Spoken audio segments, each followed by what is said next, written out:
এ ধরনের অযৌক্তিক কথা বলে দেশের মানুষকে আর খেপিয়ে তোলার চেষ্টা করবেন না। তেল নিতে লাগবে ফুয়েল কার্ড, ফ্যামিলি কার্ড, কৃষি কার্ড, ব্যাংক কার্ড, স্বাস্থ্য কার্ড। এই কার্ডের কথাগুলা বলতে বলতে মানুষ এক পর্যায়ে এটার প্রতি তীব্র প্রতিক্রিয়া ব্যক্ত করবে বলে অন্তত আমি মনে করি। জ্বালানি সংকট, কৃত্রিমভাবে জ্বালানি মন্ত্রী বলতেছে, তারপরে এত দীর্ঘ সারি 2 মাসের তেল রিজার্ভ রেখে গিয়েছে বিগত সরকার, মানে অন্তর্বর্তীকালীন সরকার।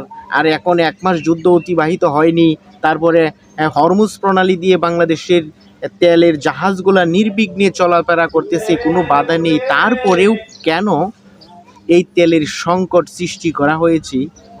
আজারিয়া এই সকল ধরনের কথা যদি সরকারের পক্ষ থেকে, জ্বালানি মন্ত্রীর পক্ষ থেকে ফুয়েল কার্ড লাগবে, ডিসির সাইন লাগবে, এমপির সাইন লাগবে, মন্ত্রীর সাইন লাগবে, নেতারার সাইন লাগবে, এ ধরনের কথা বলে নিজের সরকার এবং মানে কি বলবো, বিতর্কের মাঝে ফালানির কোনো যুক্তি আছে বলে অন্তত আমার কাছে মনে হয় না। তাই যে কোনো ইস্যুতে কার্ডের নামগুলো বেশি উল্লেখ করলে, বেশি ক্যাচলাইলে, বেশি পিষলে সেটা কিন্তু তিতো হয়ে যায়। সুতরাং কথায় কথায় কার্ড, এই কার্ড সেই কার্ড, এটা আসলে বেশি বলাটা আমার কাছে উচিত হবে না বলে অন্তত আমার মনে হচ্ছে।